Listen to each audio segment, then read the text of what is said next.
আসসালামু আলাইকুম। সাদিকা সারা cooking is recipe নতুন আরও একটি রেসিপি দেখার জন্য আমন্ত্রণ জানাচ্ছি আপনাদের সবাইকে।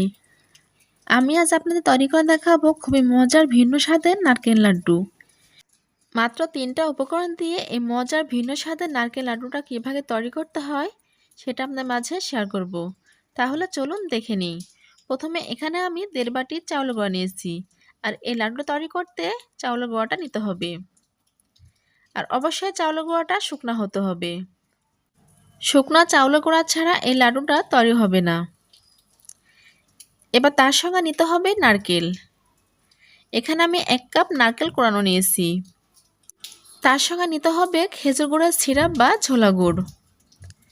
এবার তার সঙ্গে নিতে হবে 2টা এলাচ, 3টা দারচিনি।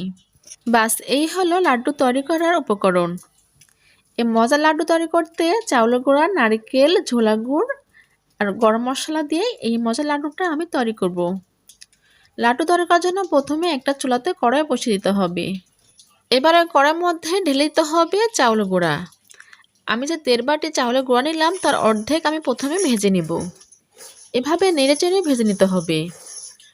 চুলার জাল মিডিয়াম বা লো হিটে মাঝামাঝি রেখে 3 থেকে 4 মিনিট এভাবে নাড়াচাড়া করে ভেজে নিতে হবে। আর অনবরত নাড়তে হবে। নাড়াচাড়া করতে করতে চাউলের গুঁড়াটা ভেজে নিতে হবে।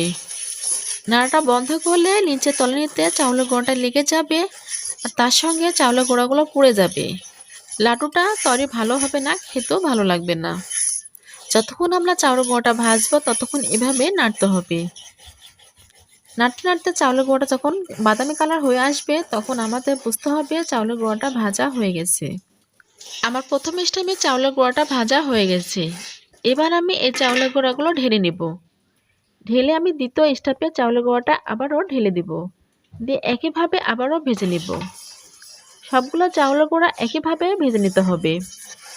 চাউলের গুঁড়া ভাজা হয়ে গেছে। এবার দেখাবো আমি চাউলের গুঁড়াগুলো কেমন করে ভেজে নিলাম। আমি ঠিক এমন করে চাউলের গুঁড়াগুলো ভেজে নিয়েছি। আমার চাউলের গুঁড়াগুলো পুড়ে যায়নি, একদম পারফেক্ট চাউলের গুঁড়া ভাজা হয়েছে। চুলা তো আবারও কড়াই বসিয়ে দিলাম।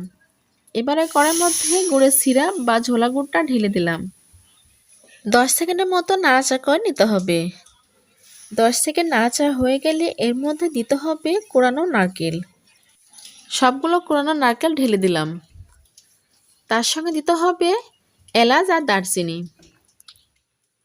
এবার সবগুলো একসঙ্গে নাড়াচাড়া করে মিশিয়ে নিতে হবে।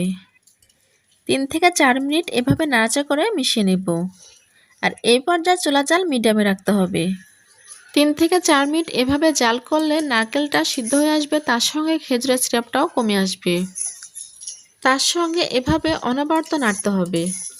নাড়তে নাড়তে খেজুরের সিরাপটা কমিয়ে নিতে হবে।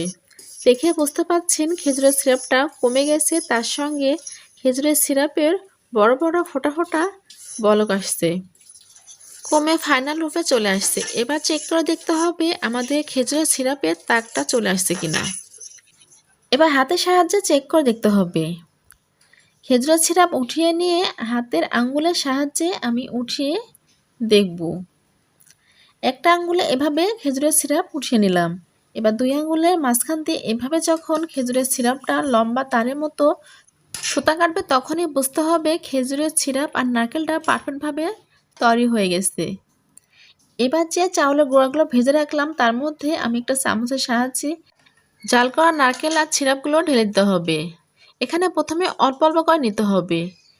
নিয়ে আবার একটা অন্য চামচের সাহায্যে চালের গুঁড়ার সঙ্গে মাখিয়ে নিতে হবে।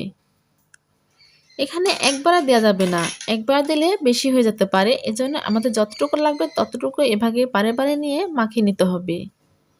এই পর্যায়ে খেজুরের সিরাপটা অনেক গরম থাকে, সেজন্য আমাদের চামচের সাহায্যে নিয়ে মাখিয়ে নিতে হবে। চাউলের গুঁড়ার সঙ্গে ভালোভাবে মাখিয়ে নিতে হবে। চাউলের গুঁড়াটা খেজুরের সিরাপের সঙ্গে ভালোভাবে মাখানো হয়ে গেলে এবার এই পর্যায়ে একটা স্টিলের মগের সাহায্য নিলাম। মগ দিয়ে এভাবে চেপে চেপে ডুলে ডুলে ভালোভাবে আবারও মাখিয়ে নিতে হবে, যেন খেজুরের সিরাপ, নারকেল আর চাউলের গুঁড়া একসঙ্গে ভালোভাবে মিশে যায়। এবার হাত দিয়ে মাখিয়ে নিতে হবে।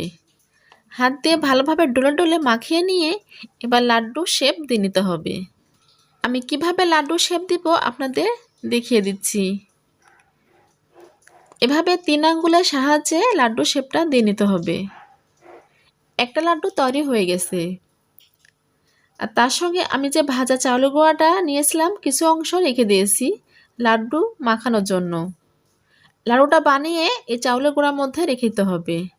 আমি আবারও একটা লাড্ডু বানিয়ে দেখিয়ে দিলাম। একইভাবে সবগুলো লাড্ডু বানাতে হবে। আপনাদের শেখার জন্য আমি আবারও একটা লাড্ডু বানিয়ে দেখাবো। এভাবে হাতের তালুতে নিয়ে 3 আঙ্গুলের সাহায্যে এভাবে চেপে চেপে গোল আকার করে নিতে হবে। যখন গোল আকার হয়ে যাবে তখন আমাদের লাড্ডু শেপটা হয়ে যাবে। একইভাবে সবগুলো লাড্ডু আমি বানিয়ে নেব। আর লাড্ডু যখন বানানো হয়ে যাবে তখন এভাবে চাউলের গুঁড়াটা উপর দিয়ে ছড়িয়ে দিতে হবে। আর এটা অবশ্যই ভাজা চাউলের গুঁড়া দিতে হবে। এভাবে মাখিয়ে নিতে হবে। একইভাবে সবগুলো লাড্ডু আমি বানিয়ে নিলাম। লাড্ডুগুলো দেখতে কত সুন্দর লাগছে। দেখতে যতটা সুন্দর তার চেয়ে খেতে বেশি মজার হয়। আমাদের বাসায় যদি অল্প পরিমাণে নারকেল থাকে তাহলে সেই নারকেল দিয়ে আমরা এভাবে চাউলের গুঁড়া দিয়ে মজার একটা লাড্ডু বানিয়ে নিতে পারি। এই লাড্ডুটা খেতে যে কত সুস্বাদু আপনারা বাসায় না বানিয়ে খেলে বুঝতে পারবেন না। একটা লাড্ডু ভেঙে আমি দেখাবো লাড্ডুর ভিতরে কেমন হয়েছে। দেখে বুঝতে পারছেন ভিতরে কতটা সুন্দর। এই লাড্ডুটা খেতে এত যে মজা, একবার বাসায় বানিয়ে খেলে বুঝতে পারবেন খেতে কত মজা আর কত সুস্বাদু হয়। আমার আজকের রেসিপিটা ভালো লাগলে প্লিজ লাইক, কমেন্ট, শেয়ার এবং সাবস্ক্রাইব করবেন। নতুন নতুন মজার মজার রেসিপি পাওয়ার জন্য আমার চ্যানেলটিকে নোটিফিকেশন অন করে রাখবেন। ভিডিও ছাড়ার সঙ্গে সঙ্গে সবার আগে আপনারা পেয়ে যাবেন। সবাই ভালো থাকবেন, সুস্থ থাকবেন। সবার সুস্বাস্থ্য কামনা করে আজকের মতো বিদায় নিচ্ছি। আবারও হাজির হয়ে যাব নতুন কোনো রেসিপি নিয়ে। আল্লাহ হাফেজ।